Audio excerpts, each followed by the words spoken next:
Good afternoon. Good afternoon, everyone. Welcome to Harnham's latest LinkedIn live session, focusing today on leadership through lockdown 1 year on. My name's Dave Farmer. I'm co-founder and group CEO of Harnham Group. I'm joined for conversation today by Alastair Jones from Cadence Leadership. Welcome, Alastair. Hi, Dave.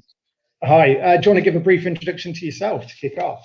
Yes, of course. Yeah. So my background is science. Actually, I've got a PhD in chemical physics for what it's worth. So worked with a few techie companies and around that kind of industry sector. But I basically cut my teeth, a lot of my cloth, in the youth work environment, working with young people and eventually being a chief exec of a national youth work charity in the UK, which I did for about 5.5 years. So yeah, so lots of really interesting sort of things to take from that, both on the science side of things and also the human resources and human sciences side of things as well. Fantastic. And so thank you everyone who's joined the conversation so far. So I'll be asking some questions myself, but really I'm here just to facilitate the conversation. So I'll be putting your questions to Alastair. If you've got questions, please put them in the chat and I'll do my best to ask as many as possible. So to start, I guess, Alastair, you know, the first time we spoke was opportune timing because it was the day the UCL study came out, talking about behaviours in what is now lockdown 3, and I think it was saying that 2/5 in people responded to say that they're exercising less, which obviously you'd expect with it being winter, but 1/3 of people are working more during lockdown 3. Obviously, that is to be expected, I guess, with it being winter, but that will be taking a toll on mental well-being. So what shifts have you seen in leadership style through the different lockdowns to support that shift? Yeah, I've definitely noticed that. I mean, just from my own perspective, I'm a cyclist. And I did this crazy thing where I decided that I would cycle 500 kilometers between Christmas Eve and New Year's Eve, which I did. But it wasn't that enjoyable at points because I live in Manchester in the north of the UK, and we had quite a lot of snow during that period. So there was one point I think we went up and down the same road 4 times because we knew that road was safe and it didn't have snow on it and no ice. So when it comes to leadership and the way that people are approaching, I think I've noticed that people are certainly leaders that are doing this well and whose teams are performing and beginning to feel sort of welcome. They're actually helping a lot with that kind of empathetic response. They're working out what is it that's really required for those people that they're working with. A real understanding of what's going on at home. People homeschooling, as well as internet speeds not working so well if you are homeschooling, and you've got. I mean, we've got 2 children, nearly adults in our household. One who's 20, doing his 3rd year of university and doing lectures online, and then our daughter's doing 17. She's doing A levels at the moment, so again she's online as well. You've got all of those demands that are on just sort of logistics within the home, but at the same time, I think it feels a lot for people that this second lockdown was a bit like starting a marathon with kind of tired legs already. We'd already had a marathon in our legs. It feels tired, and it feels weary. So actually, leaders, I'm finding, are having to be the kind of cheerleaders, but also at the same time understand what's going on. So it's kind of a bit of both, really. It's trying to raise expectations. It's trying to motivate people. It's trying to encourage them, but at the same time, really just being realistic. And understanding and hearing where people are coming from and showing some of that real empathy and that alignment with where people are coming from. Yeah, I'd certainly feel that from, if you compare the first lockdown to where we are now. I think the shock factor of the first one meant that people were, myself included, everyone was learning to do this on as we went, whereas this one feels a little bit, you're right, there's a marathon element to it, but it is a little bit like, okay, we've done this before, we've got this, and I think that understanding piece is key. I mean, obviously we spoke first a few weeks ago, and I think you met my 5-year-old during our first conversation because he came in to speak to me. And I think that understanding of this is the situation we're all in and we're all working through it seems to be there. You know, I think the other challenge that the report talked about was people are doing less hobbies. You know, that motivation factor has changed. I think it was 1/3 of people reported that they were doing less hobbies, so less banana bread for one, but obviously that motivation piece is a challenge. So what have you seen work with regards to that motivation piece on top of the empathy? Yeah, so I think one of the key things is it's around how people have done their communication. So we kind of got over that hurdle of the tech. We sorted that out really in the first lockdown. But then one of the key things that we needed to do was to begin to work out, okay, so how are we going to communicate in a way, first of all, we can get a sense for what's going on in the room. So those sort of either daily or sort of regular check-ins. So we're able to understand where people are coming from. But then after that, it's what's the best way of communicating while we've got this remote working? Because actually, in some ways, it's a great gift to have that independence. People are able to link in other places. You're able to have a synchronous meeting, you and I talking at the same time on Zoom or Teams. But also, we're able to do that asynchronous work. So using a Google Doc or OneDrive documents, all of those sorts of ways of people that can communicate, and actually finding the best way of doing that. So that people are able to do that parenting while at the same time working and being productive. So it's not necessarily the best thing to do. Let's put a meeting in. Actually, let's get the work done and how we're going to do that. So I've seen that certainly leaders that are doing well have almost developed a sort of communication strategy. What's our communication strategy for this remote work? What does that look like? How are we going to connect with each other? And how are we going to actually make that really effective and use that well? So that people aren't hunting through Slack for something that was said 20 days ago when actually it was really important. That's not the way to use those sorts of immediate messaging sort of boards. Actually, what you want to do is to make sure that everything's collated and gathered in one place. And actually, by doing that and making sure that people can see that, there's less frustration, there's less expectation where people have to be on a call at the same time when they've either got the school run to do or the nursery run, because we've still got nurseries open, of course, for children that are under the age of they're under that school age. And actually, that kind of adaptability, I think that's been one thing that's been really helpful. Yeah.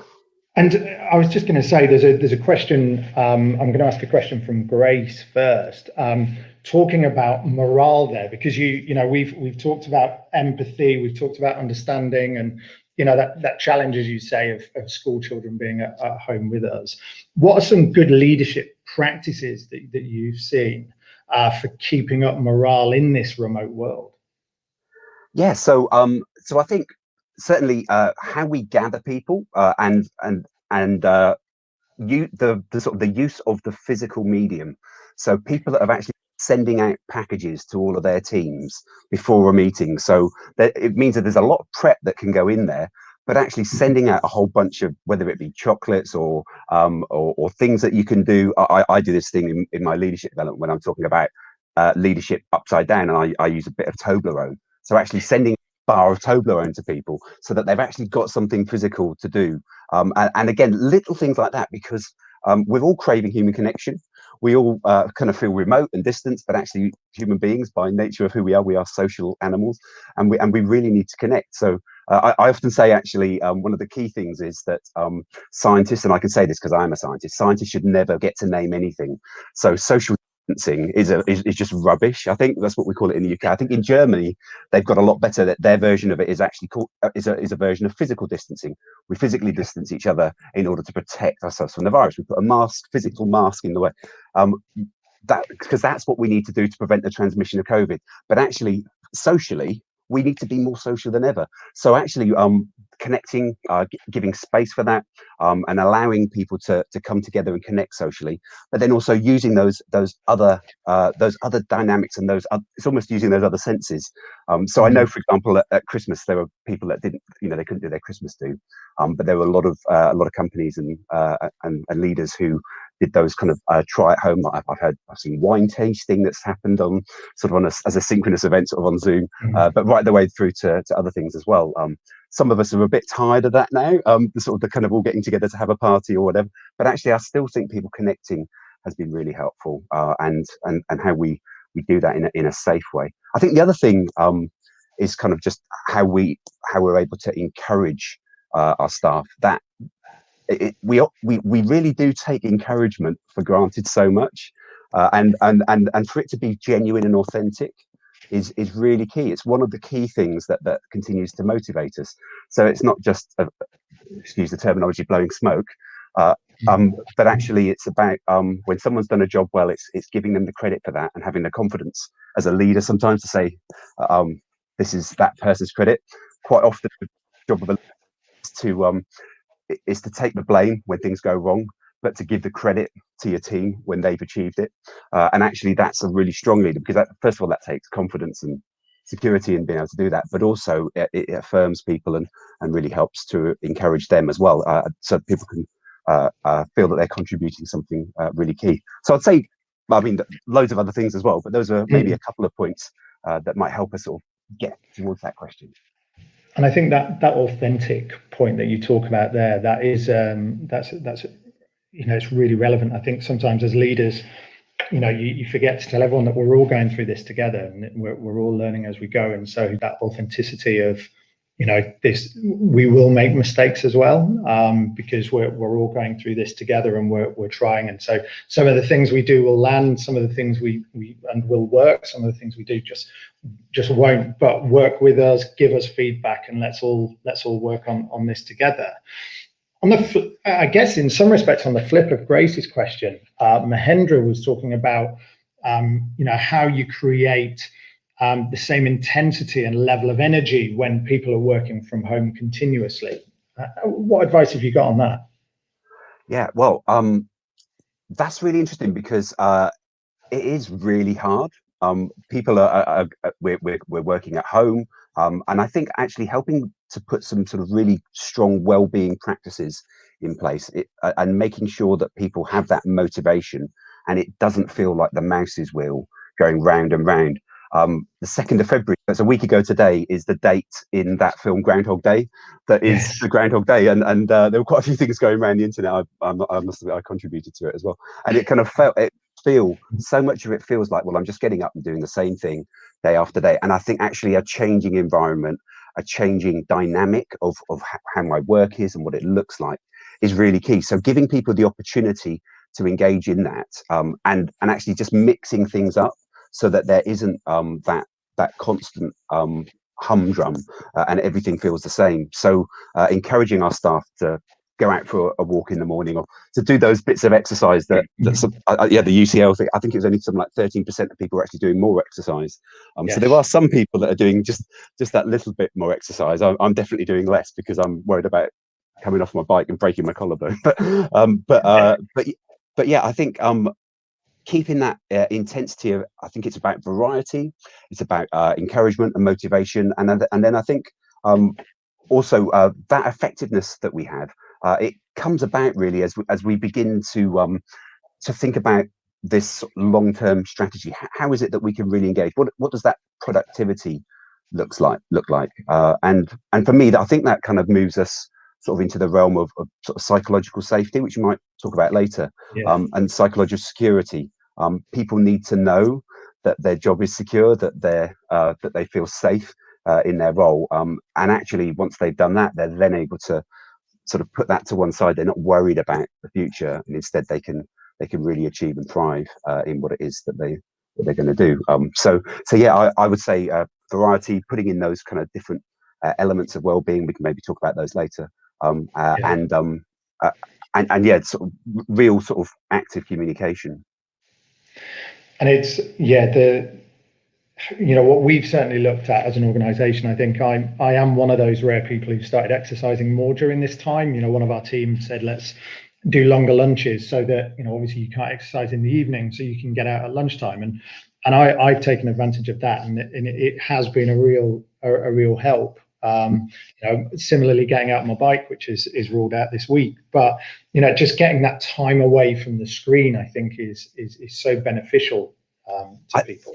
I think it's about our mindset. It's about where our mind is, where are we psychologically, and how is it that we're really going to engage, and helping to enable people's mindset to stay positive, but also acknowledging that sometimes things aren't well. So I did a check-in the other day with a group of people that I was doing a training event with, and and quite a few people said, oh, I'm so glad we did this, because actually it's good to know that I'm not the only one who's just feeling like this is just hard work today. And then actually the rest of the day went really well. And we had lots of really positive conversations, sort of engaging and different stories, but just sort of being able to say at the beginning of the day, because I kind of sensed at the start there were a few people sort of looking a bit weary, and just having the opportunity to share that, I think that made a massive difference.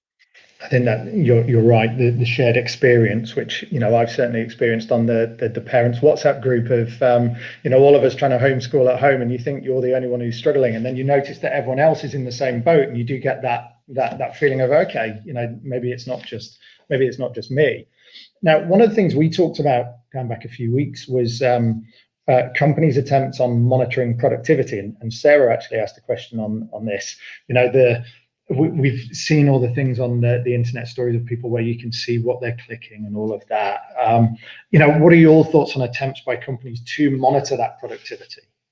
Yes, I think that's really interesting. There was an article that I saw a while ago on the BBC. I think it was almost during that first lockdown, and it comes from a place of leaders who have a lack of trust of their staff, or alternatively, or maybe just they're uncertain. They want to make sure that the productivity stays at the right level.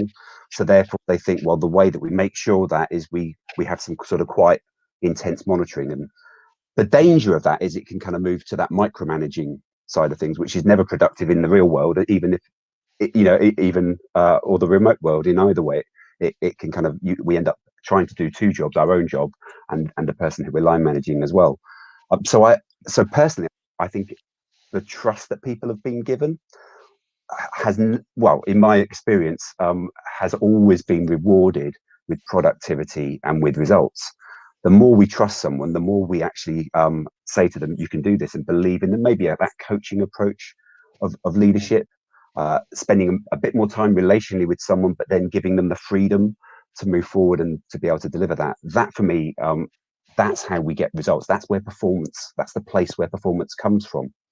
There's quite a few models around how teams really perform, and one of my favorite ones says that if you don't have trust in a team, then the team will never succeed. It will always fail. That lack of trust, it's when people trust each other, when people are able to interact and maybe challenge each other's decisions, or challenge each other's opinions, so that they get to the best result rather than a result, so they can get to the most productive and the most effective way of doing something. It's those teams that really are high performing teams, because they've had that opportunity to really engage, and they've had that ability to produce. So I would say that kind of monitoring of productivity, yes, we do need, there is an element where at the end of the day, there's a job that needs to be done. There's a task, there's a function. This is your role, is your job description, and we need you to produce this. But actually, when people are given the trust and the freedom to do that in a way, particularly at the moment, that is best suited to their approach, their circumstances, then people have pretty much always been outperforming that. And then I suppose the only downside of that is maybe we've seen some of that with people perhaps even overworking, in which case we might just want to be a bit cautious around that, because actually overworking and people becoming too tired and fatigued, that will actually ultimately end in a dip in results and productivity. But actually, general productivity through trust, I think that's the real way to do it, rather than through kind of some kind of micromanaging sort of monitoring scheme. And I think that you referenced there the blurred line between work and home, which unfortunately that's a nature of the world in which we're in at the moment, and we've certainly seen that. And so having that, I guess, that structured time to say, right, switch off now, stop, is really key. And I think when you talk there about trust, and I think it was Google did a review of their highest performing teams, and they talked about psychological safety, which I think we'll come on to now, where it was that trust in each other, of trusting each other to challenge and to work together and hold each other accountable, gives that psychological safety and security. Obviously, that's been a challenge in a time of such insecurity. So what have you seen companies do well to improve that safety and security that people thrive on? So it's simple things, and one of the most important ones is communication. At any time of change and churn, that change creates a vacuum, And in that vacuum, if we don't have good communication, we're able to then fill that with anxiety or fears or worries, and that erodes that psychological safety, that erodes that trust and that knowledge or sense of well-being. So actually, what we need to do is the opposite, the opposite side of that. We need to almost over communicate. Now, obviously, we can just communicate for the sake of it, and that can be unfruitful. But it's just about making sure that there's an appropriate amount of information flow. We're in a time, and I think that's one of the hardest things at the moment. We're in a time when there is so much uncertainty, and I think just sort of saying don't know is better than saying anything, because it's what sometimes people will read into what's not said. So it's better to say at the moment, we don't know that. We don't know. It's better to say we don't know about this than for people to make up the gaps and to fill in those blank spaces, because that of itself can be, you know, really unhelpful and quite unproductive. So yeah, I think you know, for me, that psychological safety, that way that people are able to build a difference, is quite key. Yeah. And I think, you know, the communication piece, actually, you talk about that. That's one thing we've really tried within our business to work on. So each week I've started recording a video to the whole business of everything that's happened in the week, with that goal being just to keep everyone in the loop that, you know, this is what's going on, this is what's happening, you know, kind of the messaging of what's going on. And you know, your point is right. You don't want to over communicate, but equally people will fill that space if you don't tell them what's going on. So getting the balance is tough. Obviously, there's going to be organizations and people from organizations on this, and also maybe people themselves who are on furlough, which added an added complexity to that. So did you see any businesses really doing good stuff during furlough, or bringing people back from furlough, that helped to build that security and safety back up very quickly? Yeah. So one of the key things is, certainly in the UK, furlough, you're not allowed to work for the business, but you're allowed to conduct training. You're allowed to develop yourself, and you're allowed to really to grow and invest in your own personal development. So a lot of businesses actually use that opportunity to do workshops. So I was involved in delivering with a number of businesses that had staff on furlough around resilience, resilience workshops, thinking about, you know, what's our mindset? Again, thinking about how we orientate our mindset so it's in a positive frame of mind. And then by doing that, that gives not only the opportunity for engagement with our staff, so that that they can still have a great set of decking at the back of their house when they come back or whatever. So, you know, and I know that organizations that I've worked with, some of their staff sort of got on and they did all of that sort of creative stuff outside, but also there was a chance to come together and to be invested. And I think that's the same with any form of training people feel invested in the main, mostly, unless it's, you know, there are some bits of compliance training that we do that we're going to think, you know, I've got to do it, so I'll just suck it up and whatever. But generally, I think people appreciate when they're trained. They kind of feel invested in, and they feel that it's a sense of value that's afforded an employee, because we see potential in you, so therefore we're going to help you to realize that potential. And again, that helps to build that psychological safety that I was talking about within that. I think the other thing that I heard about, I wasn't involved in it personally, but I saw some great models of people doing a kind of almost back to work transition piece with their team when they were coming back from furlough, recognizing that you've got two dynamics. You've got those that have been on furlough and keeping the ship going, looking at those who maybe have been sunning themselves on the decks of that ship, while at the same time you've got those who might be thinking, oh, has my job ceased to be? Am I going to have a job when I come back from furlough? So there is a transition there. So actually helping people, particularly when they're coming back from furlough, one, to sort of begin to get back up to speed. The lockdowns that we're having in the, you know, we've already been shut down in Manchester since pretty much the beginning of November. My wife's business has been online since then, and it's a really sort of face-to-face one. She's a Pilates instructor, and she's been doing all of her training on Zoom. So it's not quite the same. But actually, as people begin to come back, it's about sort of helping them to set goals, helping them to see the reality of where they are now, but also where they want to be, and helping them to really think about their own development going forward and where they can take the business as well. because when the business does come back, I think there will be a big boost. There'll be a big growth spurt as we begin to come back. And yes, we acknowledge it's not going to be quite the same. It's going to take some time to fully recover, but actually we want our members of staff to be really agile, to be alert, and able to engage in that when they come back. So with everything from the online training platforms right the way through to kind of face-to-face training, and when they're in a group, they're in a cohort with their other colleagues as well. They could, colleagues can do the work at the same time. Then that's a really helpful way to begin to prepare people, I think, so that they re-enter that working world sharp and almost kind of work fit. You think about a football player being match fit. We kind of want our employees to come back work fit and able to kind of jump in there. And yes, as well, we give them a bit of slack. We might bring them on as a sub to start with and gradually work up to a full 90 minutes, if you excuse the football analogy. For anyone who's just joined us, by the way, welcome. You're on Harnham's latest LinkedIn Live, talking to Alastair Jones from Cadence Leadership about leadership through lockdown 1 year on. And we were just talking about that furlough piece there. And I think I think that the dynamic you described there, of you almost, through the nature, unfortunately, of the scheme, there's a split in the business of those that are furloughed and those that aren't. And actually, no matter how you manage that, it will present that challenge of, I think that the analogy you used was, working below deck and on the deck. Whatever it may be, there will be that feeling. In terms of bringing that team together, you've talked about, the training whilst people are on furlough. What about once everyone's back, once everyone's working? How do leaders create great team spirit with the diversity of experiences through this time? As we kind of go back, I think it's almost a bit like think of deep sea divers working on oil rigs, sort of in the North Sea. And as they come back up, they have to take their time coming back up. There's almost a decompression. They spend some time in a decompression chamber. And if we think about that, we've been in an alien environment. We've been in a space where none of us are familiar with.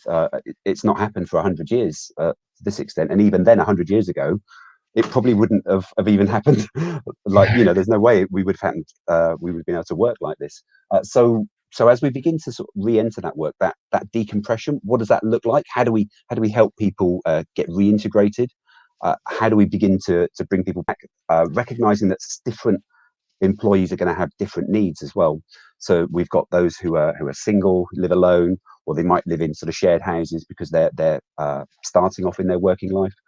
There are those like myself. I'm kind of an old and crumbly old man with a family, and I've got a wife, and we've managed to sort of somehow stay alive, and none of my teenagers have murdered me and buried me under the patio. So we've managed to kind of transition through that. But actually, then how we bring people back to work and sort of getting that decompression. I think a lot of it is around culturally.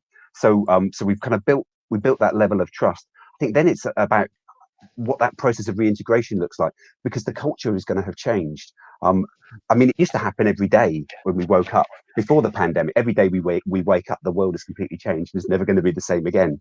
The day that we woke up after that first lockdown and went back to work, it was probably sort of an order of magnitude of not just 10, maybe 100 different from how it was ever going to be again. And so how we begin to think about that change, how we begin to think about the different ways that we're working.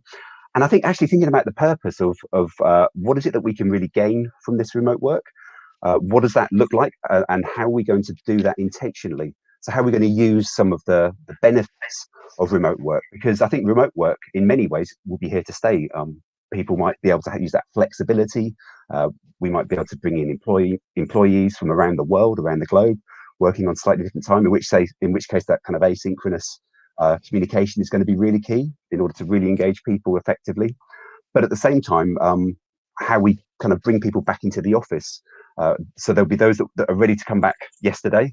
There'll be those that are a bit cautious, or that once they've got their vaccine and that's sort of working, then they'll come back. And then there'll be others that you'll be dragging them into the office sort of kicking and screaming. But actually, you may or may not need to do that. I think one of the key things sort of when we come back together, it's how we're creative together. It's the way that we have those creative spaces. So I think that's probably the key thing that we miss. It's how you can bounce off another human being in the same room, or a group of people when they get together. and that kind of, those kind of creative sparks when they fly, and that innovation. Yes, we can do it like this, but there is something about being in the same presence, the sorts of thoughts that you have whilst eating a meal with another person, and the way that you engage, it's very different. And we've kind of lost that. I'm very aware of that when I'm doing the training. I kind of really miss those coffee breaks and those lunch breaks when I'm getting to know the people that are on my courses. I don't get a chance to spend that time with them that I would otherwise. Apart from that, you know, everything that we're doing is really creative, online, interactive. But that kind of lack of a coffee break or a lunch break, you know, you kind of lose that. So I think building to be creative and to blend that culture and to see what that looks like in an intentional way, and really trying to make that fit the purpose of your business, to fit the purpose of the kind of performance that you're looking for, and then what that might look like going forward. And I think the word you just used then was the intentional. Yes. You know, having that intentional rather than just drifting, and intentional. This is what we're doing, and this is the outcome we're aiming for. One of the things you mentioned actually at the start of that answer as well was talking about change, and you know, this has been a real period of change, and you know, I think one of the things I've really felt during this lockdown is that, you know, we go through these phases largely through media and reporting of there's hope, there's hope, that a lifting of a lockdown, the vaccine, etc., and then you feel that the hope is dashed, and it's, you know, constant striving for something that may never come. And you know, change creates stress, and you've talked a lot, and I've read a lot of your work on stress management. So, you know, what tips have you got for leaders on managing that stress through what will be a longer period of change coming up? Yeah, so one of the key things about this sort of longer period now that we're in the sort of the second lockdown, we're a year on, the body gets fatigued. So that every time we have that fight or flight mechanism kick in, and our body produces a flood of cortisol and adrenaline into our bloodstream, and that adrenaline is kind of to make us, it gives us the energy to kind of work out what to do. The cortisol is that kind of stress, that stress enzyme that goes into the body, and the issue with that is that we keep getting these spikes every time we think things are going a bit better. Then we have this next spike, and then something can happen in our personal lives, and again that's another spike. So I think it's really important to link in and to know what's going on for our employees in their personal lives, so that we've got a better picture of that, not to pry, but just to support them and to understand where they.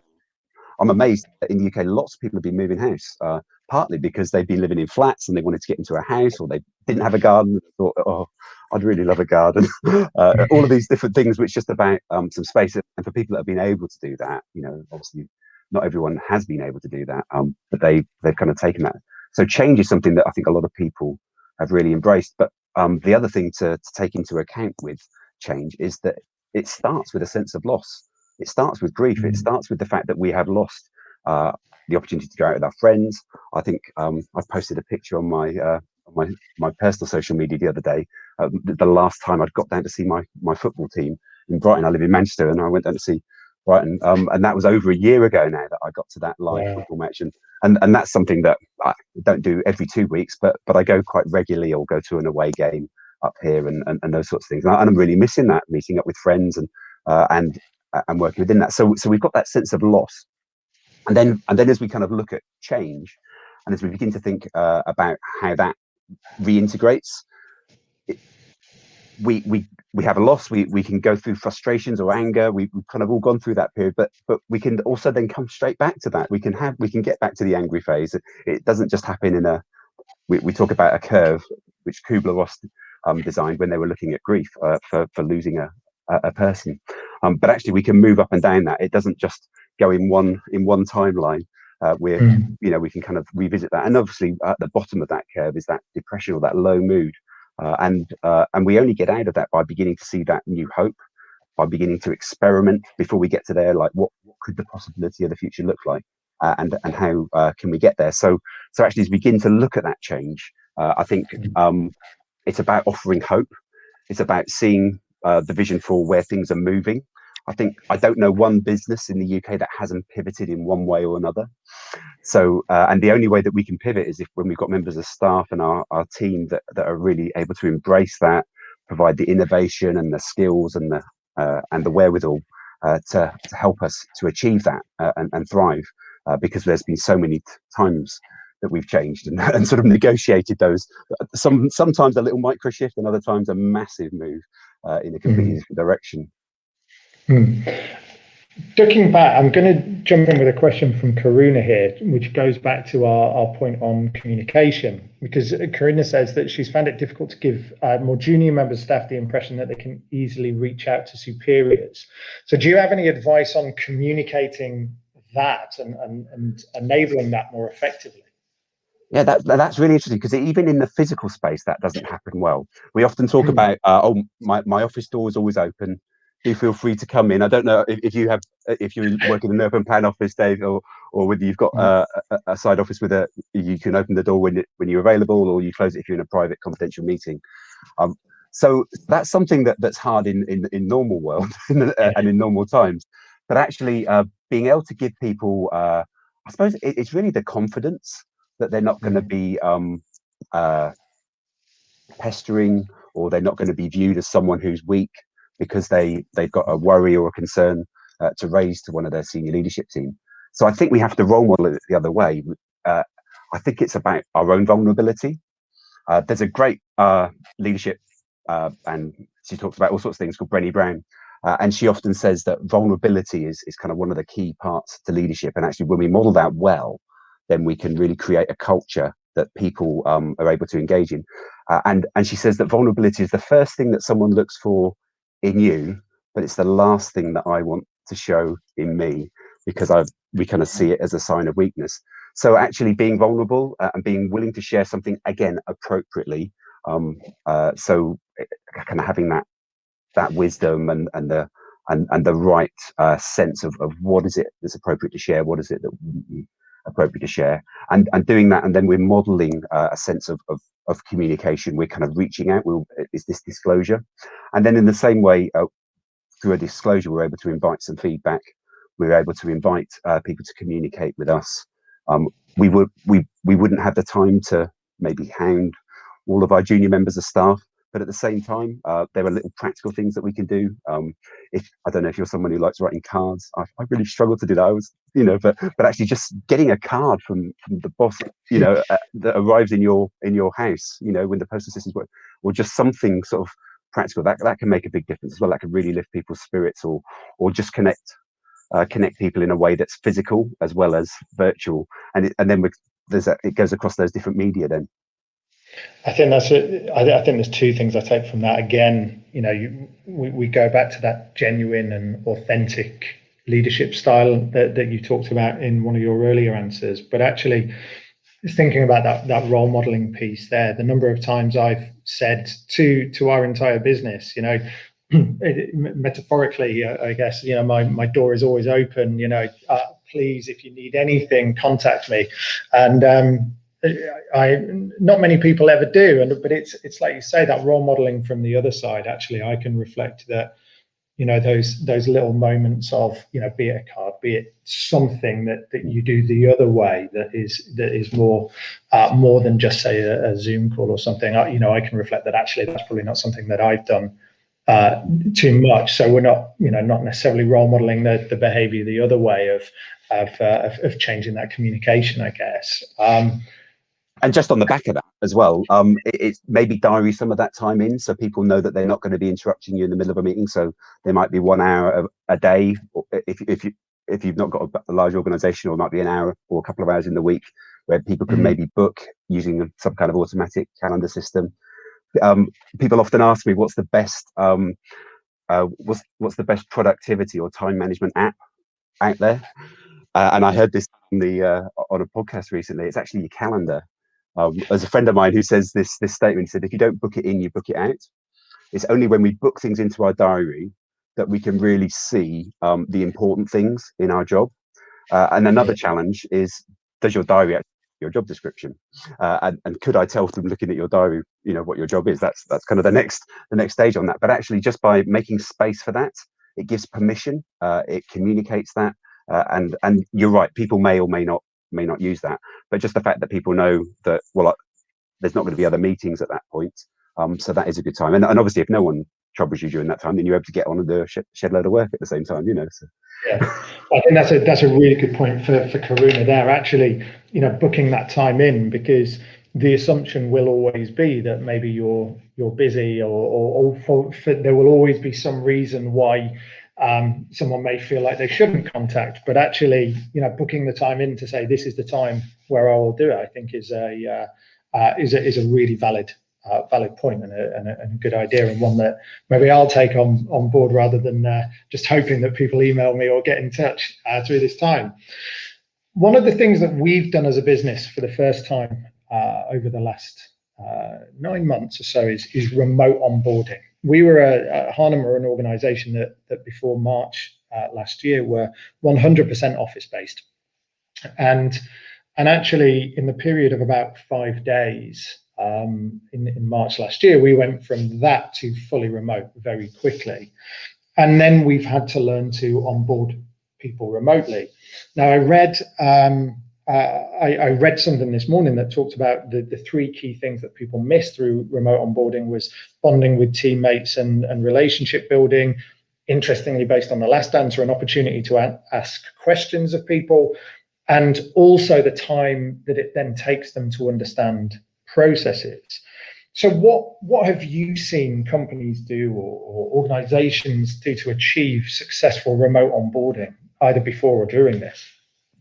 Yeah, so in some ways, the way that you do it isn't that different to what you would do in the real world, but it's also completely different because of the media that we're doing it through. So you want someone to be onboarded, there's a kind of an induction piece, and it's quite often that an employee would come in and there would be almost a number of little online little courses that they could do, everything from health and safety to your IT policy, or things that you would do as you're bringing someone online.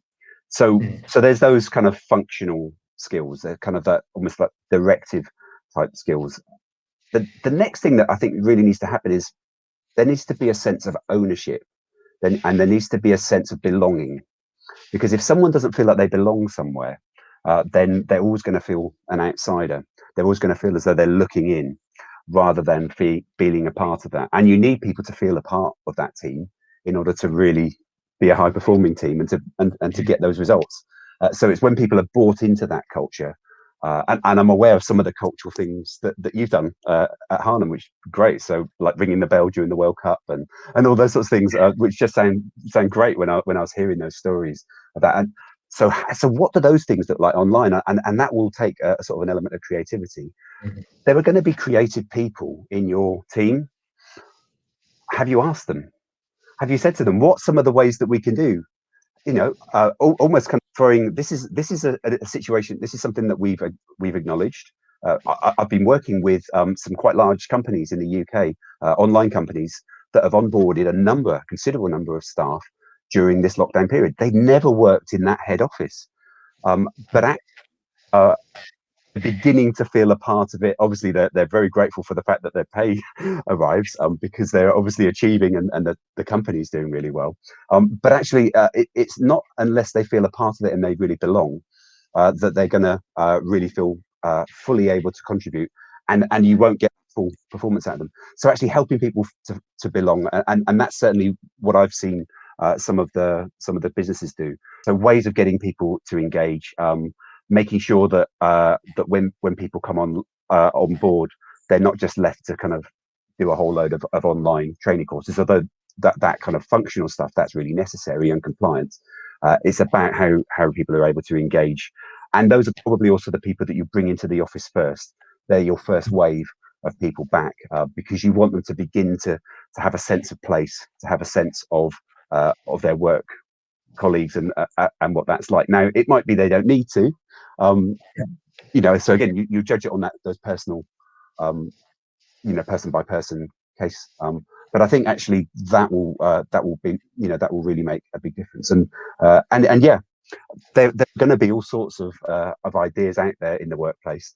Certainly, one thing I've seen people doing is when they're working in the office during the day, as in at home in the office. They have almost an office video call going with everyone muted, and a work team, not a team of more than 5 or 6 people. If you've got more than 5 or 6 direct reports, then well, that's another completely other conversation. There's a whole other topic there. Yeah. But a team of about 5 or 6, and just sort of leaving that open while people are working during the day on whatever it is that they're working on. And then it might only be that people are only talking for 2 or 3 minutes of the hour, but people might unmute themselves. Oh, I just got a question about that. People are already there. It's fairly instant. It's not an imposition because it's permissions being given. Because people, if someone's on the phone, you can see them talking on the phone, so you're not going to try and call them or send them a message.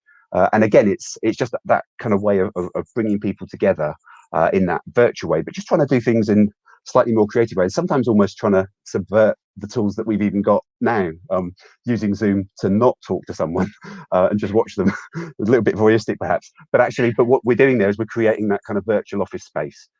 And trying to replicate some of the things that would normally happen in the office, because you can put on a face for half an hour and you can look fine for half an hour. But actually, if you see someone for a whole day and they're crestfallen, you'll know by the end of the day that there's something going on in their lives and you need to ask more questions and find out about that.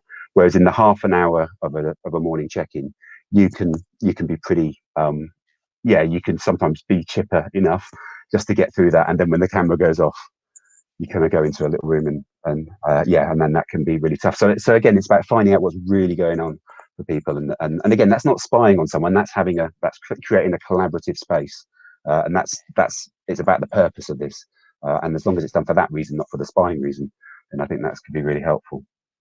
Absolutely, I think that's a really interesting point, and actually an interesting thread throughout what you've been talking about. This feeling that, it starts with remote onboarding and the training journey that someone goes through and all of that, but that feeling of being part of something and having that purpose, having the team around you, being on the screen for the right reasons, not the wrong reasons, just embracing that, I think, gives people that feeling of belonging, which leads to the psychological security and safety that you've been talking about, which will enable people to thrive as we continue to go through this.